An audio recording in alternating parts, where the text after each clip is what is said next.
Good evening, friends, family, Facebook, and the rest of the world who is tuning in tonight. I am Justin Sandler, and I'm coming to you live from 3 Cube Studios here in the beautiful San Fernando Valley of Los Angeles, California. I hope this message and video finds you doing well, staying healthy, safe, sound, loved, and in good spirits overall, given all the circumstances.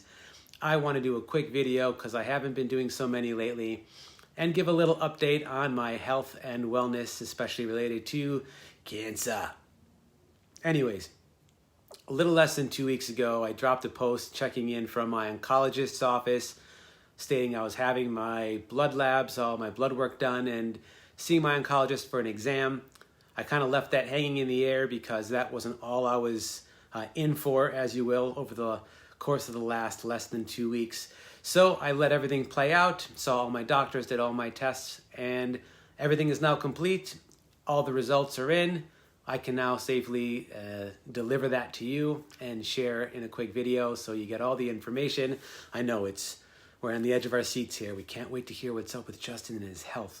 I like to share it, and I hope that when I share, it helps people out there. Just by me sharing, it always helps me, especially to have you out there listening. So thank you for always tuning in today, tomorrow, forever, and all the way back to when I first started this crazy cancer journey back in April of 2017. Can you believe how long it's been? I mean, I just passed the anniversary of the 3-year anniversary, that is, of when I had my cardiac tamponade and I almost died.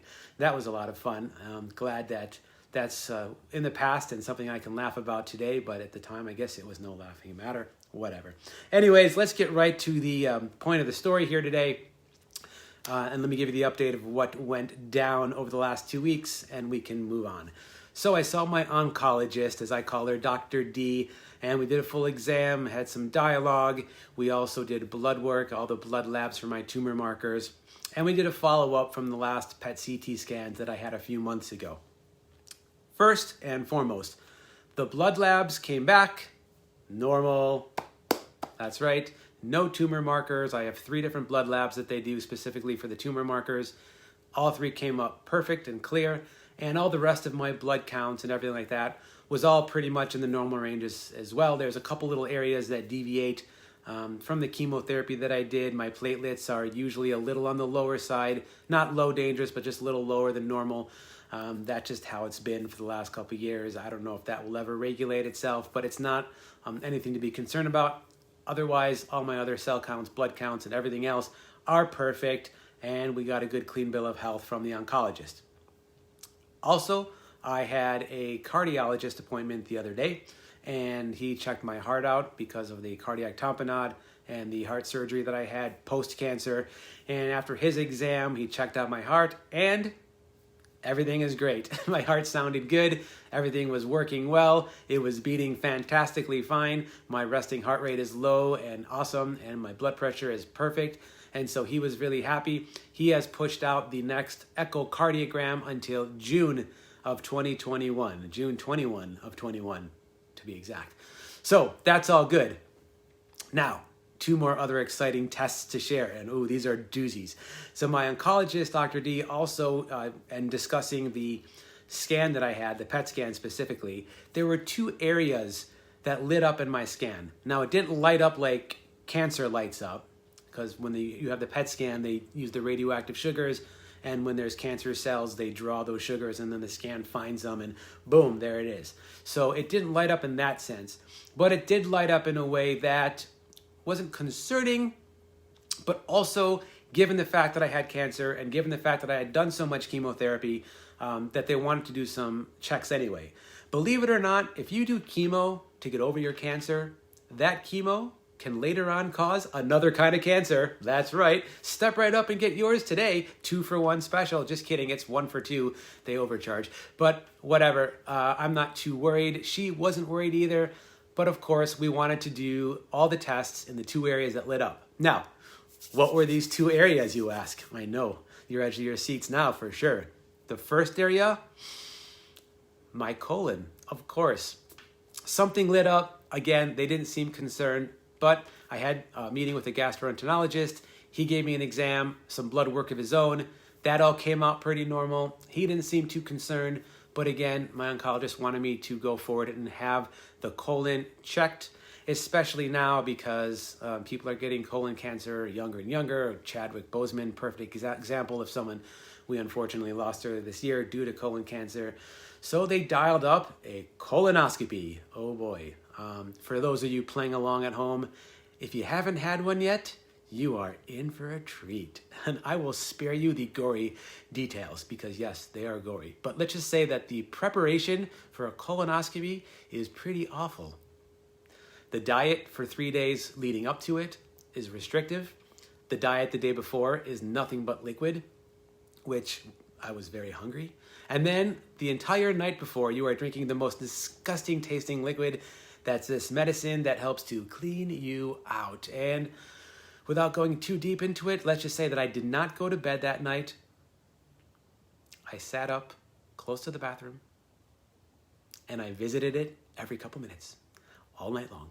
Until we got through to the doctor the next day, they took me in, they put me under a twilight sedation. So I was out cold, thank goodness. And they went up the backside with a camera and some gear. They went all the way up and got into my small intestine as well. I have pictures, by the way. I will spare showing them to you.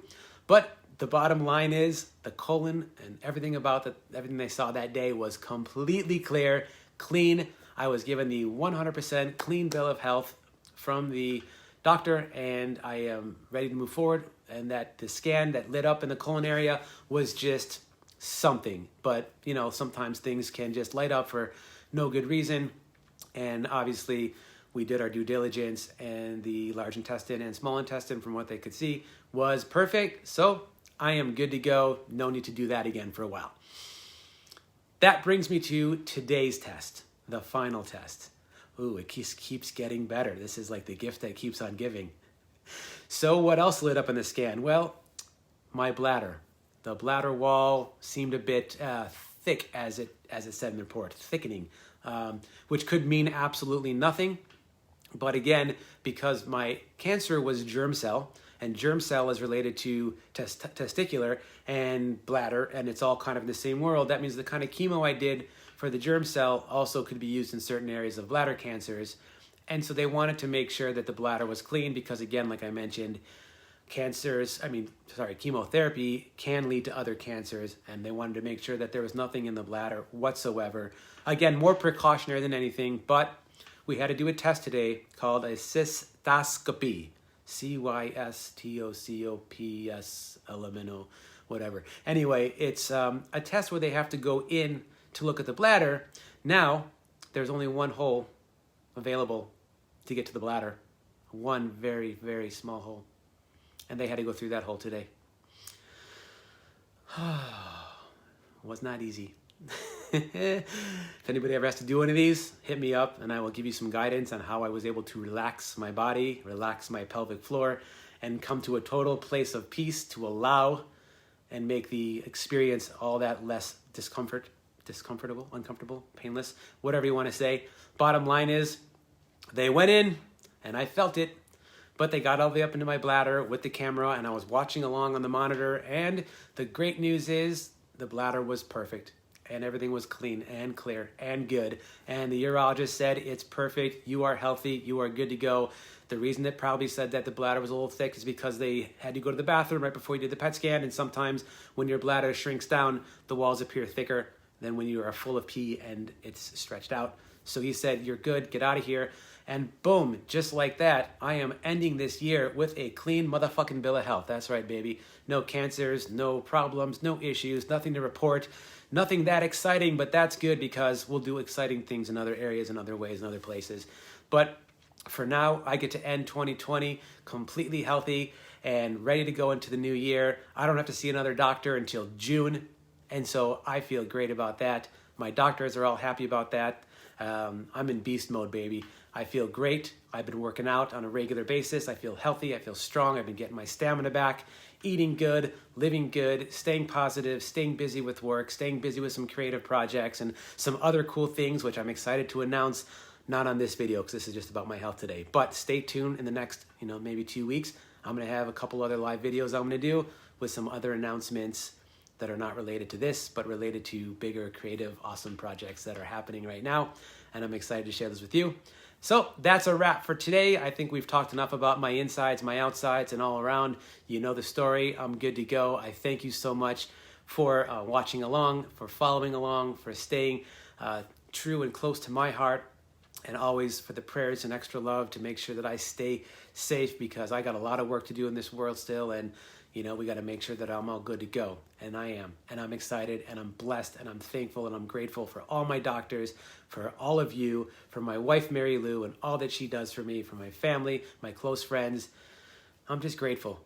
Live in gratitude. That is the motto. I hope you can find some strength in living in gratitude as well. Even though the world is crazy and it's upside down, find things to be grateful for and live in that space. And let's try to keep raising our vibrations as we end this year. Raise them as high as we can. We all need it. We need to collectively bring it up, and we will make changes for the better. The world will get better if we collectively raise our vibrations all together. And with that, I would like to say Happy Hanukkah, Merry Christmas, Happy Kwanzaa, Happy New Year's, Happy winter solstice, happy, and love, whatever it is you may be celebrating. Happy holidays, guys.